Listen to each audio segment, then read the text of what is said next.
어떤 사건이에요?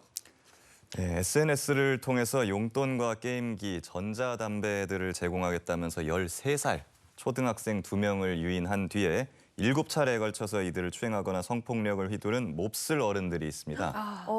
공무원을 포함한 남성 6명인데 1심에서 검찰은 A씨에게 징역 20년, 다른 피고인들에게도 법정 최고형에 가까운 10년에서 15년형을 구형했습니다. 그렇다면 법원의 선고는 어땠을까요? 한번 맞춰보시죠. 미성년자들입니다. 어린애들 13살이었어요. 근데 네. 이렇게 끔찍한 범행을 저질렀으니까 이 법에 정해져 있는 것 중에 최고형을 줬겠죠. 그렇죠. 네? 이건 당연한 거 아니겠습니까? 이거 다 받아야죠. 아니 근데 사실 근데 좀 보면 구형보다는 좀 적게 선고되는 좀 편이잖아요. 그러니까 20년, 10년, 15년 이렇게 말씀하셨으니까 한 10년 정도는 받지 않을까요? 안타깝게도 이제 모두 아닙니다. 아니에요? 아니요? 한 명은 벌금형이고요. 에? 5명은 모두 집행유예를 받았습니다. 예? 야, 그게 바로 제가 맞아요? 지금 왜? 분노하고 있는 이유입니다. 아니 13살 아이를 유인해서 성폭행을 했는데 어, 고작 벌금, 집행유예 이랬다고요? 예. 아니 뭐 바뀌겠죠. 자, 오늘 주제 한번 보여주시죠. 오늘의 분노 유발자, 집행유예의 이유입니다. 이 말이 되나 싶어 20년을 구형했는데 집행유예. 이거 천천히 좀 짚어볼게요. 예, 이제 성인 남성 6명이 SNS를 통해서 초등학생 2명을 대상으로 이제 성매매를 제안하고 성폭력을 휘두르는 사건인데요. 하나의 아빠가 어느 날 딸아이에게 이상한 점을 발견을 합니다. 이제 아이가 용돈에 비해서 과한 물건을 사고 너무나 풍족하게 생활을 하고 있는 거예요. 그러니까 이제 한번 살살 물어본 거죠. 어디서 샀냐? 무슨 돈으로 산 거냐? 이랬더니 딸아이가 이렇게 답하더라는 겁니다. 친구가 이렇게 하면 돈 벌 수 있다고 하던데? 그러니까 이른바 조건 만남이었던 거죠. 조건 만남. 조건 만남? 이걸 했다는 거잖아요, 네. 아이들이. 그렇죠? 네. 근데 여기 지금 문자가 주고받은 문자 내용이 있거든요. 한번 보여주시면 기가 막힙니다. 대충 어떻게 나이가 저 몇 살이에요. 몇 살인 게 나와요. 그러니까 이걸 보면 이 채팅창 내용을 보면 이 사람들이 이 피해자가 미성년자라는 걸 충분히 알고 있었다. 그렇죠. 저기 보면은 왜 네. 저 애기시구나 이런 부분도 있잖아요. 네. 그러니까 완전히 알고 애기, 있는 거죠. 아주 어린애라는 걸 알고 있는 거잖아요. 네. 와, 진짜 양심이 없네요. 양심 없죠. 예. 그래서 이제 아버지의 신고로 범인을 잡은 건가요? 네, 맞습니다. 근데 이제 잡고 봤더니 한두 번이 아니었던 거예요. 총 6명의 남성이 7차례에 걸쳐서 가해자 뭐 주거지, 차량, 시내 모텔 이런 데로 꿰어내서 피해자를 성착취해온 거죠. 그러면 사실 이 검찰이 이제 어떤 법을 근거로 이제 구형을 할 거 아니에요. 그러니까 지난주 같은 경우는 음주운전을 이제 5년 구형을 했단 말이죠. 네. 그러면은 어떤 법을 좀 근거로 했을까요?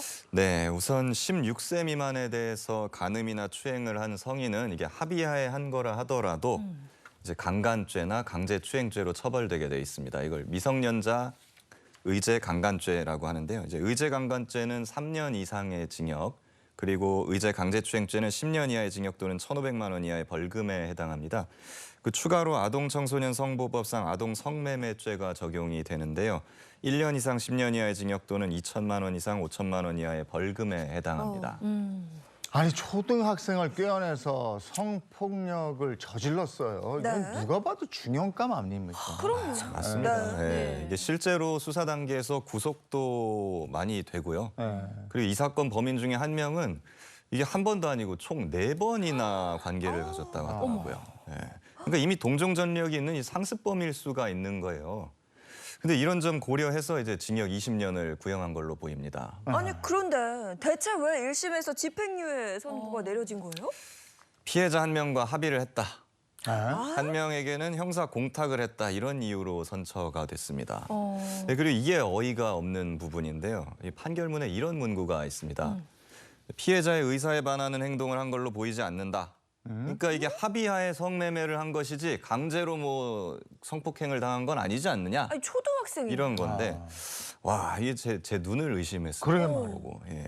아니 13세 그러니까 13살 초등학생이 이런 사리 판단을 할 수가 있습니까? 없죠. 없잖아요. 네.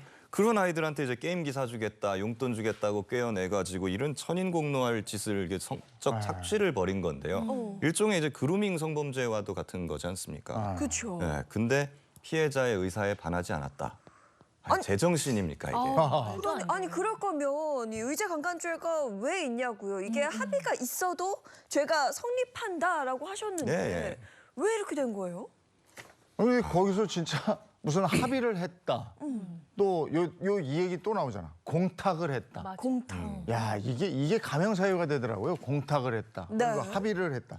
초등학교 6학년하고 이게 합의가 되는 겁니까, 이거? 안 미성년자 되죠, 안 되죠. 예, 합의를 초등학생들이랑 어떻게 하겠습니까? 이게 다 부모랑 하는 네. 겁니다, 이게. 근데 그 과정에서 아이의 의사가 이게 제대로 반영이 되겠습니까? 될 수가 없죠. 그리고 설령 초등학생 본인이 합의를 했다 하더라도 그것도 문제죠. 그렇죠. 당연히 그런 걸 감안해서는 안 되는 겁니다. 네. 그리고 아까 왜 보면 형사 공탁했기 때문에 선처를 했다 이런 말이 있는데 저는 형사 공탁 들어보긴 했는데 이게 어떤 의미인지 네. 네, 형사공탁은 이제 피해자와 합의를 하지 못한 피고인이 피해 회복을 위해서 노력하겠다는 걸 보여주기 위해서 법원에 돈을 맡기는 겁니다. 이제 피해자가 찾아갈 수 있게요. 근데 이제 과거에는 이제 피해자 주민등록번호나 인적사항을 알아야지만 형사공탁이 가능했어요. 그러니까 피해자가 원하지 않으면 공탁을 못했죠. 네. 근데 이제 지난해부터 개인정보를 몰라도 할 수 있는 형사공탁 특례제도가 시행이 됐습니다. 근데 피해자 정보를 몰래 캐내는 부작용을 줄이기 위해서 이런 걸 만든 취지인데 근데 이게 피해자가 엄벌을 원하는데도 그냥 묻지마 공탁을 해버리면 네. 그게 감형 요소로 작용하는 이른바 꼼수 감형 창구로 전락됐다는 비판이 제기되고 있습니다. 정말 내가 원하지 않았는데 감형이 된다. 너무 화가 날 것 같아요. 네. 네. 말도 안 되는 것 같습니다. 이 피해 아동의 부모가 즉각 항소를 했고요. 지난 1월 18일에 2심 재판이 열렸습니다. 일반 시민들을 비롯해서 시민 단체들까지 1심 결과를 강력하게 비판하고 나섰는데요. 국민들의 반응은 어땠는지 한번 보겠습니다. 보여주세요. 자, 초등학생과 합의 말이 안 된다. 그렇죠. 사법 후진국, 미국처럼 배심원제로 하자. 솜방망이 처벌을 내린다면 범죄는 반복될 것이라며 많은 국민들이 공분했습니다. 그럴 수밖에 없고요. 이 집행유예 이유가 너무나 화가 나고 충격적인데 좀 네. 어이가 없습니다. 어이가 없습니다. 근데 이 사건뿐이 아니고요. 이것도 한번 보십시오. 2021년 대낮에 도심의 한 쇼핑몰 안에서 처음 본 10대 학생을 성폭행한 20대 남성 A씨. 물건을 고르던 여학생을 다짜고짜 화장실로 끌고 가서 성폭행했다고 하는데 재판부는 1심에서 A씨에게 징역형의 집행유예를 선고했습니다. 판결문은 이건 어떻게 돼 있습니까? 말도 안 돼요. 판결문 제가 전해드릴게요. 네. 잘 들어보세요. 네. 범행 과정에서 행사한 힘의 정도가 비교적 중하지 않고 합의한 피해자들이 선처를 탄원하는 점을 고려했다. 이렇게 돼 있습니다. 아니 억지로 끌고 갔는데 이게 행사한 힘의 정도가 중하지 않다. 이게 말이 됩니까 이게? 아니 이게 뭐 끌고 가는 과정에서 뭐 이렇게 뭐 질질질 끌고 가고 막 이렇게 뭐 두드려 맞고 뭐 이래야지 지금 뭐 그런 얘기 그래야 아니에요. 되는 거야. 그죠? 어느 정도로 해야 이게 중하다는 그러니까 이 거지. 당시 사건하는 오히려, 온 국민들이 지금 분노를 했습니다. 청원 게시판에도 올라오고 난리도 아니었죠. 같이 한번 보시죠. 네 이거죠. 예. 해당 판사가 누구냐? 탄핵해라. 이건 그냥 대놓고 봐준 거다. 10대와 합의라니 말이 안 된다. 어른들이 아이들을 지켜야 한다. 정말 공문이 이어졌네요. 예, 저도 성범죄 사건을 이제 많이 했지만 이건 아니거든요. 아무리 반성하고 합의를 했어도 이 대낮에 10대 청소년을 말도 안 강제로 화장실로 끌고 가가지고 성폭행을 했는데 이걸 집행유예로 풀어준다? 있을 수가 없는 일이죠. 예. 왜 이러지? 다행히 이제 검찰이 항소를 했는데 2심에서는 1심과는 좀 다른 결과가 나왔습니다. 네. 재판부 판결이 어땠을까요? 네, 범행 시간, 장소, 대상, 방법 등을 고려했을 때 도저히 납득할 수 없을 정도의 충격적인 사건. 피고인의 범행이 즉흥적, 우발적으로 보이지 않는다며 결국 2심에서 징역 5년이 나왔습니다. 이게 같은 사건에 대한 판결문이 맞나 싶을 정도로 완전히 달라요. 네, 맞습니다. 1심에서 이제 지적하지 않았던 사실관계를 근거로 판단을 한 건데요. 매장에 CCTV가 있었는데 본인이 CCTV에 찍히고 있다는 걸 충분히 인식할 수 있었던 상황임에도 범행을 머뭇거리거나 뭐 망설이진 않았다. 아. 근데 화장실에 성폭행하는 과정에서 다른 사람들이 또 들어왔습니다. 근데 이걸 숨기기 위해서 유튜브 영상을 크게 틀어놔가지고 범행을 숨겼다. 이런 내용이 의도적이네. 있습니다. 고도로 계획되고 치밀하게 계획된 범죄이기 때문에 이거 도저히 선처의 여지가 없다는 거죠. 네. 네, 백주대낮에 그 사람 많은 곳에서 이제 10대 청소년을 성폭행한다는 게 이게 정상적인 사고로 아유, 가능한 아니죠. 일입니까 이게? 절대 아니죠. 아니죠. 예.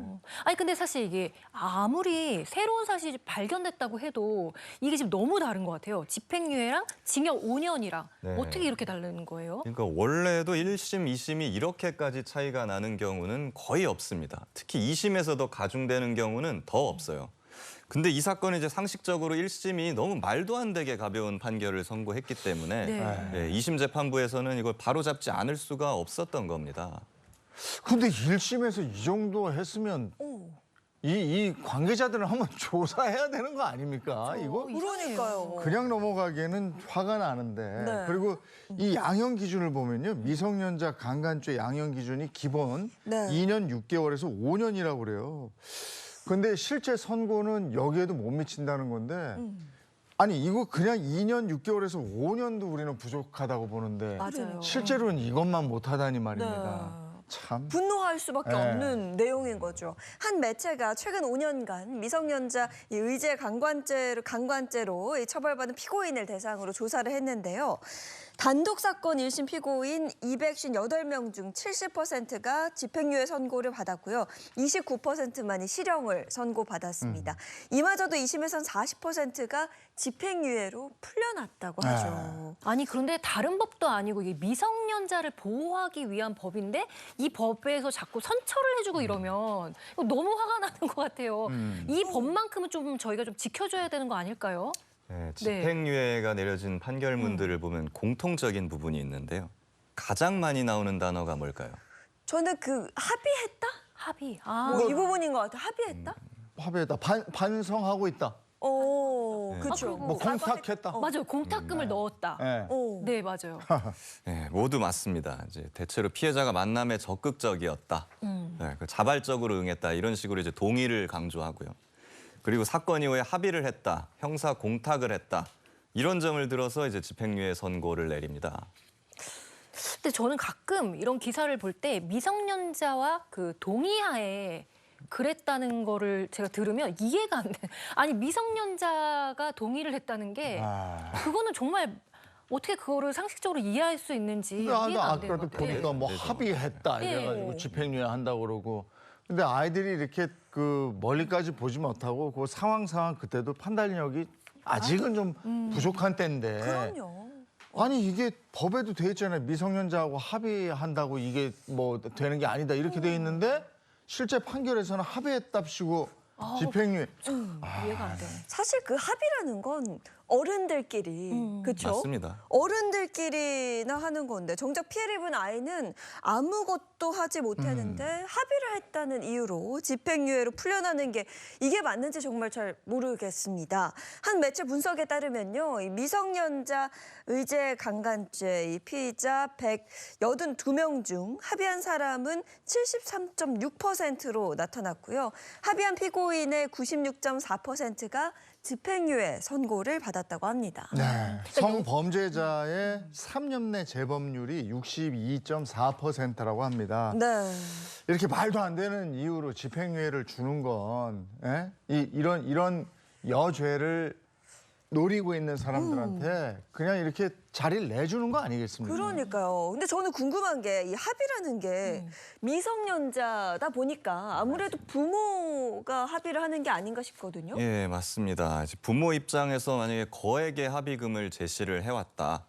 아니라고 생각하고 싶지만 거의 넘어가는 부모들도 분명히 있습니다. 이제 피해 아동 가정 환경이 좋지 않는 경우가 많고 또 이제 부모가 제대로 된 부모가 아닐 수가 있거든요. 그리고 이제 빠른 사건 종결을 위해서 울며 겨자 먹기로 합의하는 경우도 있고요. 그리고 초등학생 본인한테 직접 연락해서 합의하는 경우도 있습니다. 이게 가출한 초등학생이랑 성관계를 한 사건인데요. 네. 네, 그러니까 아이가 집을 나온 상태니까 현실적으로 돈이 필요할 거란 말이죠. 그러니까 거기 연락해가지고 막 꼬드기고 회유하고 이래서 강제로 합의서를 받아내는 경우도 있습니다. 야, 이거 말고도요. 피해자가 집행유예로 감형되는 이유가 또 있었습니다. 이 소셜 미디어에서 알게 된 초등학생을 성폭행한 20대 남성이 집행유예 선고를 받았는데요. 그 이유가 아주 가관입니다. 피해자가 안정을 찾아 문제없이 학교에 다니고 있고 가해자가 초범이기 때문에 집행유예 선고를 받았습니다.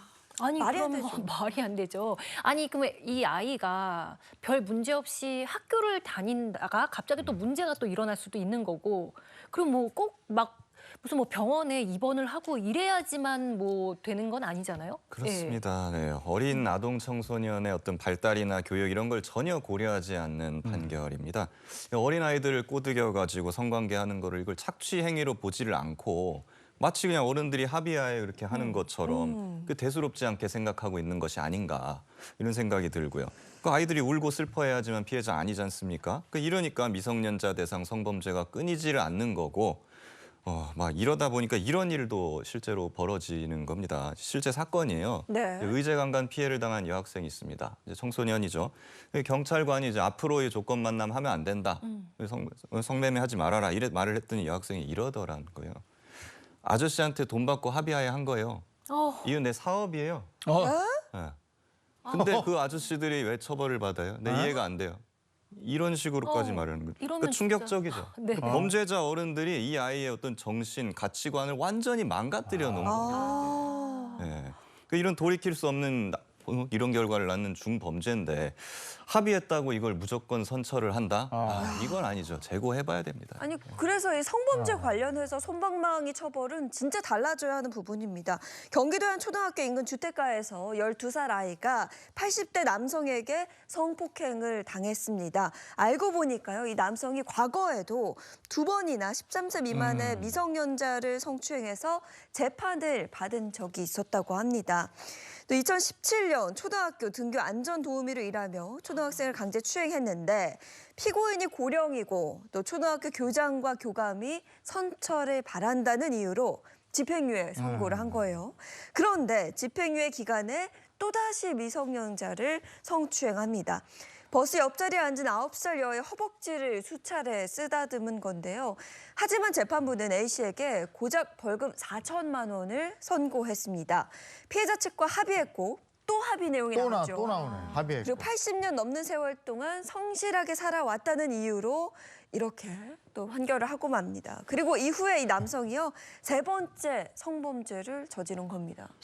앞에 2번 성범죄 있고 세 번째 성범죄를 저질렀는데 네. 80년 세월을 성실하게 살아왔다는 거예요? 이 말이 안 되죠. 성실했다는 건 뭐 어떻게 살아야지, 이게 성실했다와 이 성폭력 범죄랑은 연결이 안 되는 것 같은데요. 네, 그러니까 우리 법이 일단 집행유예 기간 중에는 또 집행유예를 선고할 수 없게 되어 있습니다. 무조건 실형 아니면은 이제 벌금형만 가능한데요. 근데 그래서 이제 집행유예 기간 중에 정말 가벼운 범죄를 저지른 경우에 그런 경우에 이제 벌금형으로 선처를 해주는 경우가 가끔 있습니다. 근데 이 경우는 아니죠. 이제 미성년자 성추행은 완전 중범죄잖아요. 네, 그러니까 납득할 수가 없는 판결입니다. 아니 그리고 지금 보면 계속해서 같은 죄를 저지르고 있잖아요. 그렇죠. 근데도 뭐 이 상습성을 의심해보고 더 중하게 처벌해야 되는데 합의했다가 또 나오고 성실하게 살았다가 나오고 그래서 집행유예 또 벌금 뭐 이런 거 나오는데 왜 이렇게 범죄자들에 대해서 관대한 겁니까? 예. 이게 사법기관에서 오래 일을 하다 보면은 흉악범들을 워낙에 많이 보지 않습니까? 예, 그러다 보니까 약간 범죄에 둔감해지는 면도 없잖아 있는 것 같습니다. 그래요? 예, 그러다 보니까 이 별거 아니라고 생각하고 합의했네? 그럼 선처해 주지 뭐. 이렇게 생각하게 되는 측면도 있는 것 같아요. 근데 이제 만약에 상습성이 있다고 하면 이런 부분은 이제 초반부터 과감하게 엄벌을 해서 그래가지고 재범을 차단을 해야 되는데 그런 부분에서 사법 체계가 좀 작동을 못하는 부분이 있는 거 아닌가. 안타깝네요. 막 그래서 답답한 게 막 가슴. 아니 저는 네. 말이죠.